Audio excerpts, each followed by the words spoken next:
Bibliothèque présente Gentil tigre de José Straub et Marieke ten Cate aux éditions Albin Michel Jeunesse. Les animaux de la forêt avaient pris l'habitude de venir voir Gentil tigre à chaque fois qu'ils avaient un problème.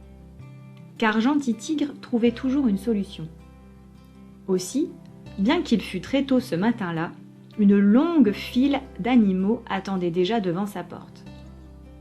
Un petit lapin qui s'était planté une écharde dans la patte, une maman souris enrhumée avec ses 14 souriceaux tout aussi enrhumés, et un gros ours qui avait cassé l'un des pieds de sa chaise. « Gentil tigre, réveille-toi, nous avons besoin de ton aide !» imploraient les animaux. Encore tout endormi, Gentil tigre se leva péniblement. En pleine nuit, une grenouille qui avait peur de l'eau l'avait appelé à l'aide et maintenant, le jour pointait à peine que d'autres animaux le réclamaient déjà. Gentil tigre ouvrit sa porte, il vit d'abord le lapin au bord des larmes qui lui tendait sa patte blessée. Gentil tigre le fit entrer et il retira délicatement l'écharde avec une très grande pince. Il prit ensuite son matériel de premier secours et lui fit un bandage. Soulagé, ne souffrant déjà plus, le lapin exhiba fièrement la belle poupée sur sa patte et s'en alla en sautillant. « Merci, Gentil tigre !» Ce fut ensuite le tour de la famille souris. Ils étaient si nombreux qu'ils ne purent entrer dans la maison du tigre. Heureusement, la clairière était maintenant baignée d'un doux soleil qui les réchauffait. Les souriceaux éternuaient sans arrêt.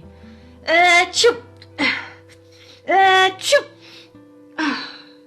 Gentil tigre alla leur chercher des mouchoirs en papier de couleur. Beaucoup de mouchoirs. Rentrez chez vous, leur conseilla-t-il. Avec un peu de repos, vous serez bientôt sur pattes. Après avoir réparé la chaise du gros ours, qui était le dernier dans la queue, Gentil tigre se sentit tout bizarre. Il avait remarqué que depuis quelque temps, les belles rayures de son pelage avaient tendance à pâlir. Mais aujourd'hui, il lui semblait qu'elles avaient complètement disparu et qu'il était désormais entièrement jaune. Une nouvelle file d'attente s'était déjà formée devant sa porte. « Ça ne peut pas continuer comme ça, » pensa Gentil tigre. « À partir de demain, il faut que les choses changent. » Toute la journée, Gentil tigre fut très occupé à aider les animaux. À la tombée de la nuit, enfin tranquille, il s'effondra dans son fauteuil et décida d'écrire une pancarte. « Gentil tigre est fatigué et ne peut plus vous aider. » Puis, il but une tisane sucrée et alla se coucher. Le lendemain matin, très tôt, Gentil tigre fit sa valise. Il avait longuement réfléchi pendant la nuit. « Si tous les animaux continuent à venir me consulter, c'est moi qui dois partir. Je vais prendre des vacances. » Il accrocha la pancarte sur la porte de devant et se faufila par la porte de derrière. « Et voilà, maintenant je suis en vacances, » pensa-t-il avec soulagement. Ce jour-là, les animaux qui vinrent frapper chez Gentil tigre purent lire avec stupéfaction le message affiché sur la porte de sa maison. « Gentil tigre est fatigué et ne peut plus vous aider. » Cet écriteau les inquiéta vivement. Il n'y avait aucun bruit dans la maison et Gentil tigre ne répondait pas à leurs appels. « Il est peut-être parti » conclut le chien.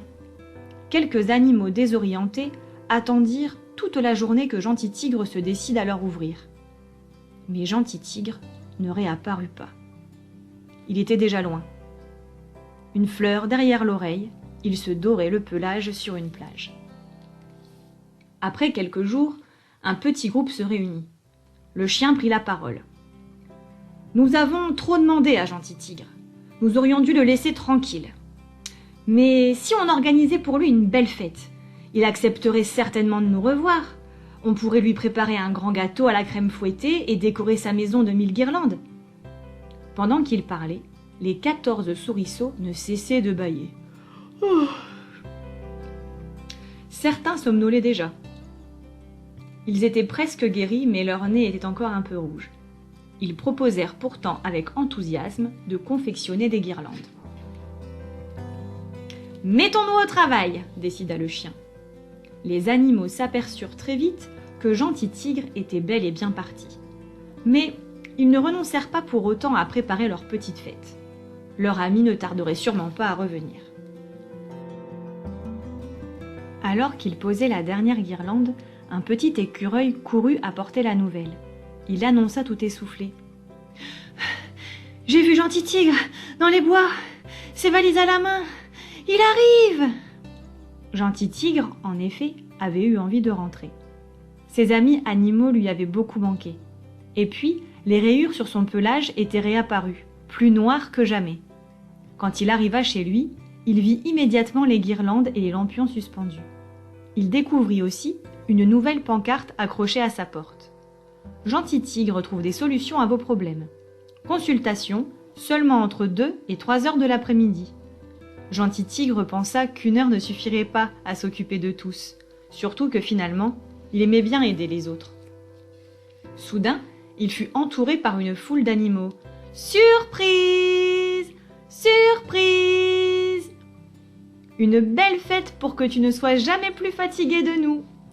Gentil Tigre adorait les fêtes, les guirlandes de toutes les couleurs et aussi les gâteaux à la crème fouettée. Il se faisait tard. Il ne restait plus une miette de gâteau.